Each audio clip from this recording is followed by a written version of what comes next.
I was on the phone crying. I was in the lobby crying. I was in big Cuba crying in the people's country, and everybody just kind of passing me, wondering what's going on.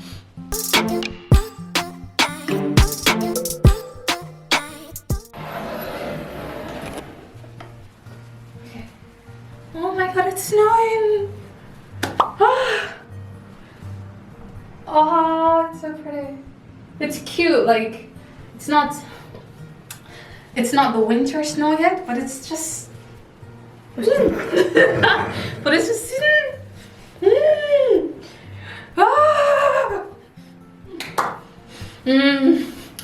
oh god knows.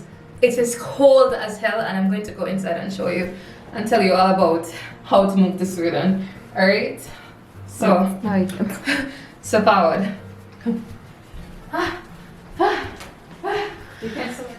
If you're new here, I just had to show you. It's so pretty. If you're new here, welcome. And if you're returning, I see you. So, hey again. By the way, I haven't introduced myself to those who don't know me, because, I'm new. I'm Anisha. You're a Jamaican friend living in Sweden, and I moved to Sweden about 2 years ago. So I want to tell you how it is that I got here, how you can move here if you're interested, and how I got lost in Cuba. But before, because it's cold outside and it's so pretty, but because it's so cold outside, I want to get some tea, so give me like 1 minute, all right?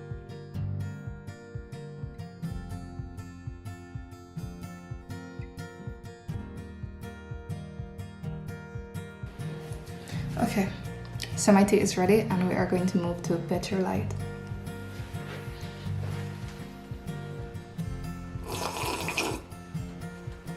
So here we are.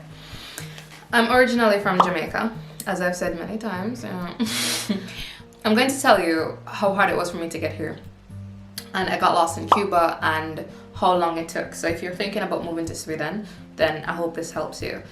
If you're not from Jamaica or a country in that area, then the specifics probably won't apply, but I hope it still helps. All right. I went to Cuba because I was in a long distance relationship, and we decided to move to close the gap.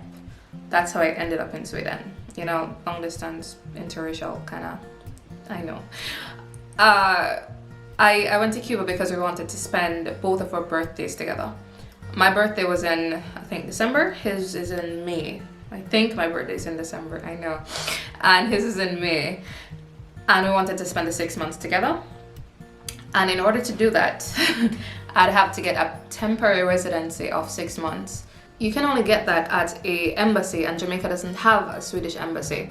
So I had to go to Cuba or Washington. And I said, oh, Cuba is right next door. So it's gonna be cheaper. No. So I went to Cuba, and at the time, the US just seemed so long, and I just thought, oh, I'll go to Cuba because I know Spanish. Hola. Me llamo es, ¿cómo estás? I know Spanish. So I went to Cuba on my own. I was 18, a very tiny teen. And it was my first time traveling. So, I was kind of scared, but I was like, I got this. I'm Gucci. And getting there, from the first night, it was hell. I booked, bear in mind, first time traveling, I don't book hotels. I booked a hotel, and I booked the wrong day. So when I got there, they don't have a night for me there. It's like I booked the day before I got there, so my time is up already. And I said, okay, I'll pay with my NTB card. For those who don't know, it's a bank in Jamaica. My card doesn't work there because it's not a MasterCard. So it's like, okay, but like I only have money to pay for one room. The room is $150 a night. And I had brought like little cash with me because I was saying, oh, it's US dollars. It's like, oh, just to like buy snacks or something. So I only had enough to pay for one night. And I'd have to leave by 12 o'clock noon. And my card isn't working. And I said, okay, can I connect to your Wi-Fi? They gave me a Wi-Fi card, but I had to buy it. Like, you have to buy a Wi-Fi card. But the Wi-Fi card only works with S3. It only works with Samsung S3. It doesn't work with iPhones either. And I think at the time I had a S4 because this was a while back. So my phone can't connect to the Wi-Fi. Therefore, I was calling Sweden from Cuba on my mobile phone, and if I tell you the plane ticket wasn't as expensive. I was on the phone crying. I was in the lobby crying. I was in big Cuba crying in the people's country, and everybody just kind of passing me, wondering what's going on. And the receptionist, she was very kind to me because she's like, oh, if anything, you could possibly leave your bags here, blah, blah. And I'm like, lady, you're telling me you're going to kick me out? And she said, no, you can pay for the night, and you have the wake up service, blah, blah, blah. And I felt like I was getting a heart attack. So came to the conclusion that I was going to have my boyfriend send money through Western Union. But then Cuba got Western Union like a month ago. So of course, when I went to collect the money, they were asking all the questions, just weird questions like height, nationality. You have to be a Cuban national. You have to be a Cuban national, or you have to be like a Cuban citizen to collect money there. And I went there and I'm trying to explain to her the situation I'm in, and she's like, lo siento, lo siento. And I was dying because she doesn't understand me. I don't understand her, and she's just like asking me for information, and I don't have it to give her, so I couldn't collect money. And I'm there in the supermarket crying. Yes, I cried so much in 24 hours. Excited, and then started crying. I know. So I started crying in the supermarket, and this guy, he came up to me, and it's like, porque something, but I know he was asking me why I was crying. I know something about crying. Porque. That's all I know. And I was kind of showing him like dinero. I was kind of like showing him that I need to collect something, and he said, I do for you. I said, what? He said, I do for you. Oh my God, you could. Oh. So he collected the money from me, and I was giving him like a small portion of it just to say thank you. And he's like, no. Nosotros amigos. So something like that. And it's just like, aww. So I made a friend, and the guy he helped me out by collecting money for me. And he said that when I come back to Cuba, he will be my friend. And it was kind of cool, I think he's in Sweden now to his boyfriend as well, but it was very nice. So I paid for the hotel. I went to the embassy the next morning. I asked so I think only 3 people in the hotel that I was understood and spoke English clearly. Everybody else, they probably know a word or something, but they can't understand a thing that I was saying. It was on Miramar, and she gave me a map because remember my Google isn't working. She gave me a map, and the taxi driver, he kind of looked at it and he's like, okay, you're going here. He doesn't speak English either. I don't remember what embassy he dropped me, but it was not the Swedish embassy. And I was very far from where I was going. So I was on the road again, crying again. Yes, I know. And I was trying to ask people where I was because my phone isn't working. There is no Wi-Fi. My mobile data isn't working because the company doesn't pick up in Cuba. And nobody understands me. Nobody understands me. And I'm crying. I called my boyfriend, and this is how my phone bill was more expensive than my plane ticket. And that plane ticket was, I think, $700, and my phone bill passed that. Just to show you. Yes, it was a lot of money per minute. They were billing me per minute, but that's another topic.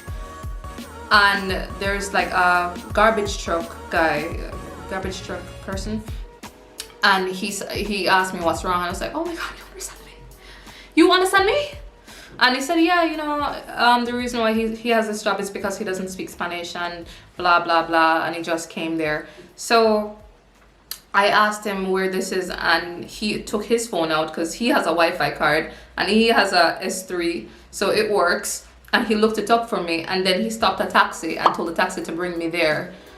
So I got there, and I got there late. I got there, I think, half an hour late, but the woman, she was very kind, extremely kind, and she understood that, you know, I was lost there and so on. So that was good. I cried no more, and I went back to the hotel, and I flew back to Jamaica, I think the next day. So I was only there for 2-3 days.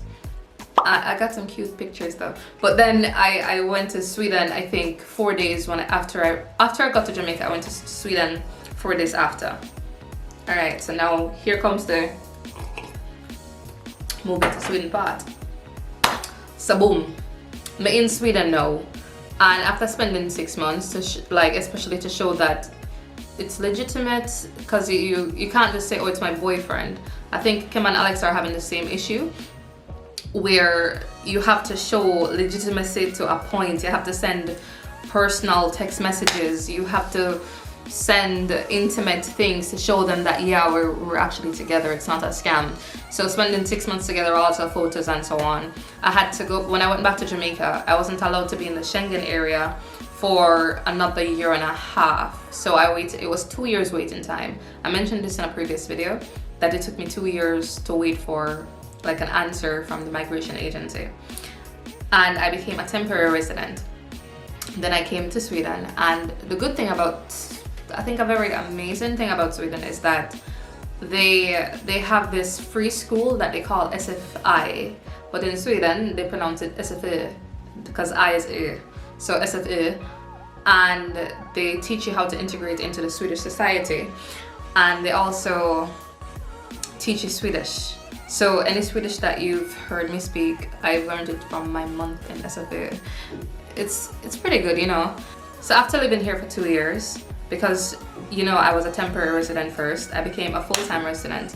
But the good thing, as a temporary resident, you have access, or I can say I had access, you would still be able to have it, to free healthcare, especially if you're under 25, you get dental free, you get a lot of things assisted free, and you get education free. So if you had like university or part of university degree in Jamaica or wherever, then they transfer it here and you can get to go to university for free. That's pretty good. And the government assists you with money called CSN while you're studying. Now, if you did not start university like me, you have to start all the way over from like the basic levels, and it is very humbling. But yeah, that's how I got to Sweden. That was my journey here, and if you have any more questions, you can feel free to ask me. All right, so as I said before, my name is Anisha, and I post once a week, every Thursday. And if you like this video, like it. If you want to see more, don't be afraid to subscribe. All right, see ya.